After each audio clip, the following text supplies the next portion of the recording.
ஒரு சைட்டுக்கு எலக்ட்ரிக்கல் பைப்போடக்காண்டி வந்திருக்கோம். நம்ம வந்து ஃபேன் ஊக்கு வைக்கல, அதுக்கு பதில் வந்து ஃபேன் பாக்ஸ் வச்சிருக்கோம். 2 ஸ்பாட் பாக்ஸ் யூஸ் பண்ணியிருக்கோம். அதே மாதிரி பார்த்தீங்கன்னா பைப்பு பார்த்தீங்கன்னா பாலித்தீன் பைப்பு யூஸ் பண்ணுறோம். இந்த பைப்பை பார்த்தீங்கன்னா நிறைய பேர் டவுட் கேட்டிருந்தேன். இது வந்து பாலித்தீன் பைப்பு தாங்க. இந்த பைப்போட சைஸ் பார்த்தீங்கன்னா 90 mm. 20 mmங்கிறது வந்து இது கொஞ்சம் பெரிய பைப்பாட்டு வரும். அதே மாதிரி வந்து 20 mm அடுத்து வந்து பார்த்தீங்கன்னா இதே பாலித்தீன் பைப்பில் நமக்கு வந்து 25 mm வருங்க. அது பார்த்தீங்கன்னா 1 inch சைஸ்ல இருக்கும். அதோட சைஸ் இந்த பாலித்தீன் பைப்பில் அந்த 1 inch வரைக்கும் தான் வரும். 25 mm தான் லாஸ்ட். அதுக்கப்புறம் வந்து இந்த பாலித்தீன் பைப்பில் சைஸ் கிடையாது. அதே பார்த்தீங்கன்னா இந்த ரோல் பார்த்தீங்கன்னா வந்து 90 மீட்டர் 100 மீட்டர் வரும்.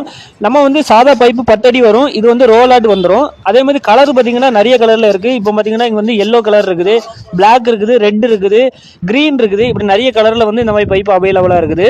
இதோட ரேட்டு பார்த்தீங்கன்னா ஒரு 800 ரூபா அந்த ரேஞ்சில் இருந்து ஒரு 1500 1600 வரைக்குமே பைப் இருக்குது. குவாலிட்டிக்கு ஏற்ற மாதிரி ரேட் வந்து மாறிட்டே இருக்கும். இதே மாதிரி வந்து அரை ரோலும் கிடைக்குங்க. இது அதில் அரை ரோலில் பார்த்தீங்கன்னா வந்து ஒரு 40 மீட்டர் இருக்கும். பிவிசி பைப்பு பார்த்தீங்கன்னா நம்ம பெண்டு போடணும், அப்படி இல்லைன்னா வந்து ஸ்ப்ரிங் போட்டு வளைக்கணும். இதில் வந்து நம்ம வந்து டேரெக்டாகவே நம்ம வளைச்சிடலாம், பெண்டு எதுவுமே போட தேவையில்லை. நல்ல குவாலிட்டி பைப்பு வாங்கினா மட்டும்தான் இந்த மாதிரி ரொம்ப சின்னதாக கூட ஒரு ரவுண்ட் அடிக்க முடியும். இதே இது 700 ரூபா அந்த ரேஞ்சில் 800 ரூபா ரேஞ்சில் நீங்கள் வாங்கினீங்கன்னா இந்த மாதிரி வளைச்சிங்கன்னா அது உடஞ்சி போயிடும். ஆனால் வந்து நல்ல குவாலிட்டியாக வாங்கும்போது இந்த மாதிரி வந்து சின்னதாக உடைச்சாலும் உடையாது. அப்படி இல்லாட்ட மடங்கிட்டுனா அதை வந்து கட்டிங் பிளேயர் வச்சு நிமித்துக்கலாம், அதை பற்றி பிரச்சனை இல்லை. ஆனால் வந்து அந்த மடங்கின இடம் அப்படி மடங்கின இடமா தான் இருக்கும். இப்போ உங்களுக்கு ஒரு டவுட் இருக்கும், இப்போ காங்கிரீட் போடும்போது பைப்பு உடையுமான்னு சொல்லிட்டு. இந்த பைப்பு உடையாது, சப்பை தான் செய்யும். சப்பிடுச்சு அப்படின்னா நம்ம வந்து கட்டிங் பிளேயர் வச்சு நிமித்து விட்டுறலாம். இப்போ பாருங்க கீழே பார்த்தீங்கன்னா சன் சைடில் எல்லாத்துலேயுமே நம்ம பைப்பு தள்ளி விட்டுறலாம். இதே இது பிவிசி பைப்பாக இருந்துச்சுன்னா சன் சைடில் மெயின்ஸ் எல்லாமே போட முடியாது, சின்ன சின்ன பாயிண்ட் மட்டும் தான் போட முடியும். இப்போ பாருங்க நம்ம வந்து சன் சைடில் வந்து மெயின்ஸ் எல்லா மெயின்ஸுமே மேக்ஸிமம் சன் சைடில் போட்டாச்சு. ரூஃப்ல பார்த்தீங்கன்னா நம்ம வந்து பாயிண்ட் மட்டும் தான் போட போகிறோம், கேமராக்கு போட போகிறோம். அதே மாதிரி பார்த்தீங்கன்னா வந்து நம்ம வந்து ஹோம் தேட்டருக்கு போட போகிறோம். அதே மாதிரி கேபிள் எல்லாமே நம்ம வெளியே தள்ளி விட்டுறலாம். இது மட்டும் தான் இப்போ வந்து நம்ம வந்து ரூஃப்ல போட போகிறோம். இந்த இடத்துல தான் நம்ம டிபி பாக்ஸ் வைக்க போகிறோம். அதனால தான் பைப் அதிகமாக கிடக்குது. 3 பேஸ் டிபி தான். ஒரு பெட்ரூம்னா 2 மெயின்ஸ் வந்து டிபில இருந்து கட்டாயம் வந்தாகணும். ஏசிக்கு தனியாட்டு சர்க்யூட் தனியா வரணும். அப்பதான் வந்து ஒயர் போறதுக்கு ஈஸியா இருக்கும். அதே மாதிரி மெயின்டைன் பார்க்கறதுக்கு ரொம்பவே ஈஸியா இருக்கும். ஏதாவது ஃபால்ட் அட்டன் பண்ணக்கு ரொம்பவே ஈஸியா இருக்கும். நியூட்ரல் எல்லாத்தையுமே தனித்தனியா போடணும், எல்லா நியூட்ரலையும் ஜாயிண்ட் அடிக்க கூடாது. அதனால தான் நம்ம வந்து மேக்ஸிமம் வந்து தனித்தனி பைப்பு போடுறது. இப்போ நிக்கிற இடம் பாத்தீங்கன்னா வந்து பெட்ரூம்ல வந்து 2 பைப் இருக்குதா. ஒன்னு பாத்தீங்கன்னா வந்து 2A போட்டிருப்போம், இன்னொரு பைப்பு பாத்தீங்கன்னா டிபிக்கு நேரா போயிட்டு. இது பாத்தீங்கன்னா கார் செட்டுக்கும் தனி பைப் போட்டிருப்பாங்க. இப்போ பாக்குறது வந்து ஹாலுமே வந்து நம்ம 2 மெயின்ஸ் போட்டிருக்கோம். இதுல ஒரு மெயின்ஸ் போட்டிருக்கோம், பக்கத்து செவர்ல ஒண்ணு போட்டிருக்கோங்க. இந்த மாதிரி ஹால் வந்து பெரிய ஹால், அதனால வந்து 2 சர்க்யூட் போட்டிருக்கோம் ஹாலுக்கு மட்டும். ஹால்ல வந்து 4 ஃபேனு, 2 செயின் லிவர், அதே மாதிரி 16 ஸ்பாட் பாக்ஸ் யூஸ் பண்ணியிருக்கோம். இப்போ மேல பார்த்தா கிளியரா தெரியும், எல்லாமே தனித்தனியா பைப் போட்டிருக்கோங்க. அதே மாதிரி ஸ்பாட் பாக்ஸுக்கும் ஃபேன் பாக்ஸுக்கும் லிங்க் பண்ணியிருக்க மாட்டோம். ஸ்பாட் பாக்ஸுக்கு தனியாக ஒரு பைப்பு வந்து ஒரு 4 ஸ்பாட் பாக்ஸாக 4 பைப்புக்கும் தனியாட்டு ஒரு லைன் கொடுத்துருப்போம். அதே மாதிரி ஃபேன் பாக்ஸுக்குன்னா 3 ஃபேன் பாக்ஸுக்கு தனியாக வந்து ஒரு லைன் போகும். ஃபேன் பாயிண்ட்ல இருந்து நம்ம வாலுக்கு வந்து வால் லைட் வரும்ல, அதுக்கு வந்து ஃபேன் பாயிண்ட்ல இருந்து மட்டும்தான் ஒரு லைன் போட்டிருப்போம். அதே மாதிரி ஒயர் போடும்போது ரொம்பவே ஈஸியா இருக்கும். ஏன்னா தனித்தனியா போட்டுருக்கனால ஈஸியா ஒயரை போட்டு முடிச்சிடலாம். இப்போ பார்க்குறது பாத்தீங்கன்னா கார் செட்லயும் அதே மாதிரி பாத்தீங்கன்னா வந்து நம்ம வந்து ஒரு ஃபேன் பாக்ஸ் யூஸ் பண்ணியிருப்போம். அதே மாதிரி வந்து 8 பாக்ஸ் யூஸ் பண்ணியிருப்போம், அதாவது ஸ்பாட் பாக்ஸ்.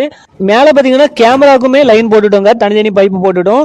கேமரா பைப்ல பாத்தீங்கன்னா 2 டேப் அடிச்சு போட்டிருப்போம். ஏன்னா நம்ம வந்து எல்லாமே கருப்பு பைப்பா இருக்கனால எந்த பைப்புன்னு கண்டுபிடிக்க ஈஸியா இருக்குன்னு சொல்லிட்டு ஃபர்ஸ்டே நம்ம வந்து 2 டேப் அடிச்சு போட்டது வந்து கேமரா சொல்லிட்டு நம்ம போட்டுட்டோம். அதே மாதிரி ஹோம் தேட்டருக்கும் பைப் போட்டுட்டோம். அந்த ஹோம் தேட்டருக்கு வந்து ஒரு டேப் அடிச்சு போட்டிருப்போம்.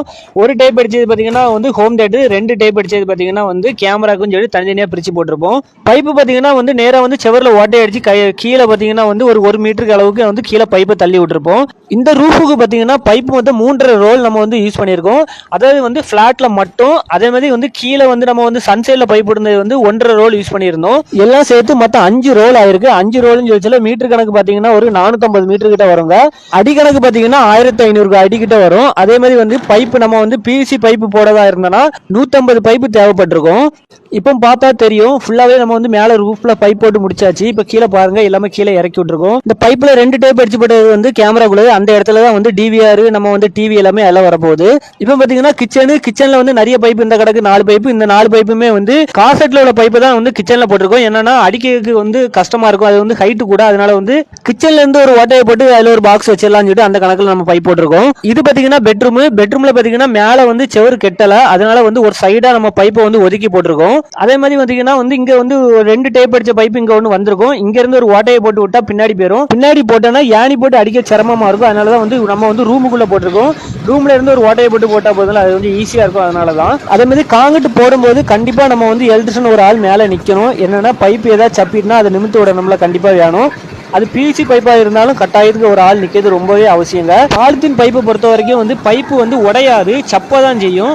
அதனால கப்ளர் எதுவுமே நம்ம கையில் வச்சிருக்கணும்னு அவசியம் இல்லை. அதே பிவிசி பைப்பாக இருந்தால் உடஞ்சி போகும், வெட்டிட்டு கப்ளர் போட வேண்டிய வரும். இதில் வந்து அதே மாதிரி கப்ளர் போட வேண்டிய அவசியம் வராது. இந்த காங்கிரீட் வண்டி மேலே ஓட்டும் போது என்ன ஆகும்னு பார்த்தீங்கன்னா, நம்ம பைப்பில் வந்து சீட்டு போடலாம் அப்படின்னா டேரெக்டாக வந்து நம்ம வந்து வீல் வந்து நம்ம பைப்பில் படும்போது பைப்பு கண்டிப்பாக சப்பும்.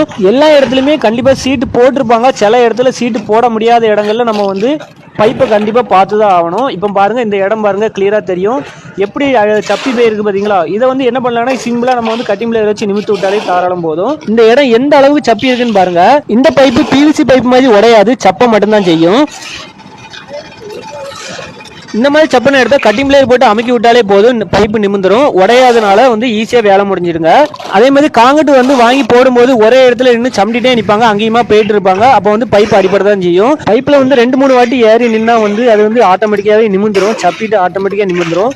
அதே பைப்புக்கு மேலே அதிகமாட்டு சம்பி ஓடிட்டே இருந்தாங்கன்னா அது வந்து நிமிராது, சப்பனை மாதிரியே தான் இருக்கும். ஆனால் வந்து ஒயர் தள்ளும் போது ஈஸியாக வந்துடும். ஆனால் வந்து அதிக ஒயர் இழுக்கும் போது தான் கொஞ்சம் சிரமமாக இருக்கும், இழுக்கவே முடியாது.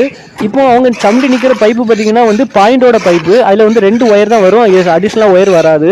மெயின்ஸ் பைப்லாம் வந்து இந்த மாதிரி சப்பி இருந்தால் கண்டிப்பாக நிமித்து விடணும். ஏன்னா வந்து அதில் வந்து 4 ஒயர் 5 ஒயர் வரும்போது இப்படி சப்பி இருந்தால் ஒயர் வந்து ஓவர் டைட்டாக இருக்கும், இழுக்க ரொம்பவே சிரமமாக இருக்கும். நம்ம பார்த்தீங்கன்னா இந்த மெத்தடில் தான் பைப்பு போட்டுட்டு இருக்கோம். இதில் உங்களுக்கு ஏதாவது டவுட் இருந்தால் கீழே கமெண்ட்டில் சொல்லுங்கள். இந்த பைப்பை பற்றி வேறு ஏதாவது டீட்டெயில் ஏதாவது வேணும்னா கீழே கொடுக்குறங்க நம்பரு, அதுக்கு கான்டாக்ட் பண்ணுங்கள். நம்ம வீடியோ பிடிச்சிருந்தா லைக் பண்ணி ஃபாலோ பண்ணுங்கள். அதே மாதிரி வந்து சப்ஸ்கிரைப் பண்ணிக்கோங்க.